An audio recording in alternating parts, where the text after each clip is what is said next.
Assalamualaikum warahmatullahi wabarakatuh. Alhamdulillah wassalatu wassalamu ala Rasulillah wa ala alihi wa sahbihi wa man wala wa ba'du. Para pemirsa ikhwatal iman kaum muslimin dan muslimat rahimakumullah. Ada pertanyaan dari saudara kita Sakti ya, Prawira di Yogyakarta. Pertanyaannya, saya membaca artikel bahwa ucapan kalau bukan karena anjing kecil orang ini, tentu kita didatangi pencuri-pencuri itu. Termasuk syirik. Ya, ucapan yang seperti itu termasuk syirik. Bukankah kalimat itu merupakan sebab qadari sehingga bukan syirik?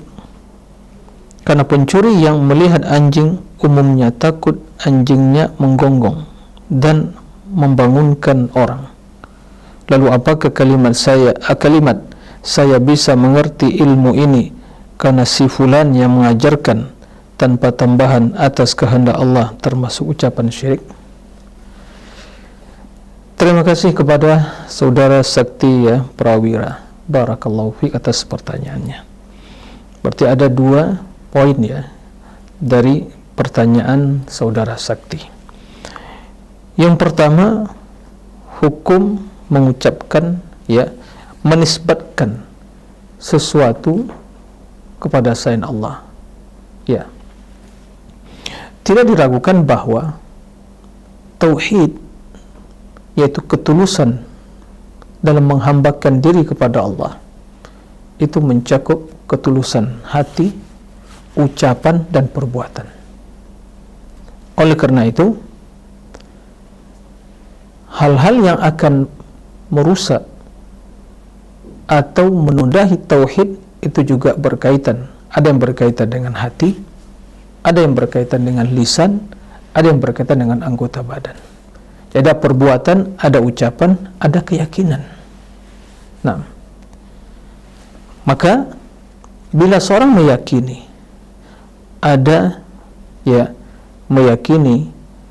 ada seorang selain Allah yang bisa memberikan ya manfaat atau menolak kemudarat, itu namanya keyakinan syirik.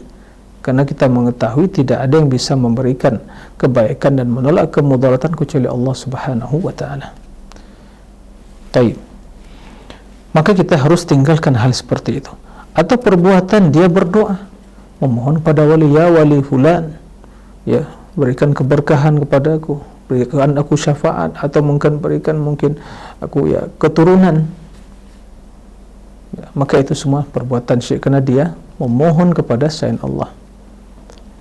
Atau dalam ucapan ya disadi atau tidak ya, seperti dia bersumpah dengan selain Allah ya, atau mengucapkan ya seperti yang diucapkan tadi, yaitu kalau bukan karena anjing maka kita kedatangan pencuri-pencuri itu.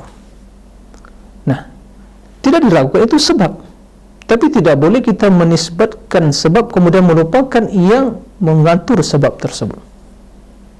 Ada sebab, ada musabbibul asbab ya, sebaik apapun sebab, tapi jika Allah tidak mengizinkan, tidak mengatur semua hal itu, maka tidak akan terlaksana sesuatu yang kita inginkan, atau tidak akan tertolak sesuatu yang kita takuti. Nah, maka dalam hal ini yang benar dinisbatkan kepada Allah, kemudian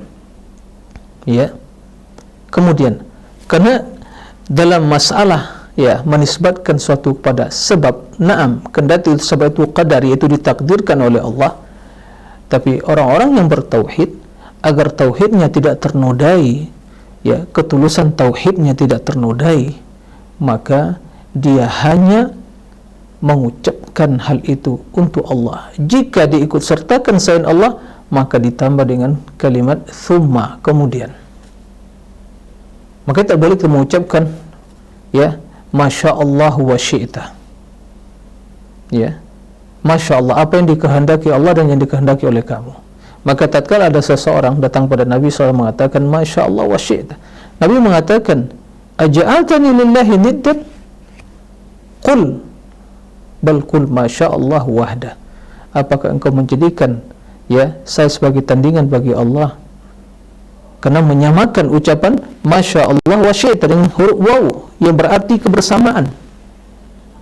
Berarti Masya Allah, kehendak Allah disamakan dengan kehendak Muhammad sallallahu alaihi wasallam. Maka itu merupakan perbuatan syirik, maka diingkari Nabi sallallahu alaihi wasallam. Kemudian Rasul memerintahkan Masya Allah wahda, hanya Allah semata yang menghendaki. Nah, para rahimakumullah. Oleh karena itu, dalam kondisi atau pertanyaan yang diutarakan tadi, ucapan kalau bukan karena anjing ini kita akan kedatangan pencuri, maka ini jelas menisbatkan sesuatu pada sebab tapi melupakan yang mentakdirkan sebab tersebut. Maka ini jelas bermasalah dengan tauhid. Tidak sempurna. Itu akan menodai ketulusan tauhid.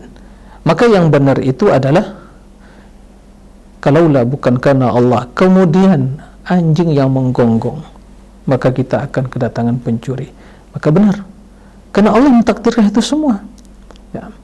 Adapun ucapan tadi hanya menisbatkan, menyandarkan kepada anjing yang menggonggong, maka itu adalah penisbatan kepada sebab, sementara Allah yang mentakdirkan hal itu semua. Maka itu termasuk syirik, tapi syirik kecil. Syirik kecil. Dengan catatan bahwa dia hanya maka sebagai sebab. Tapi bila keyakinan dia anjing inilah satu-satunya yang menyelamatkan, ini terjerumus ke dalam perbuatan syirik besar. Karena tidak ada yang bisa menyelamatkan kecuali Allah Subhanahu wa taala. Gonggong anjing tersebut hanya sebab. Nah, itu perbedaannya. Seperti juga ungkapan sebagian, kalaulah bukan karena dokter sudah mati pasien. Ya subhanallah, mati pasien itu di tangan Allah, bukan karena kesembuhan pasien bukan semata karena keahlian dokter.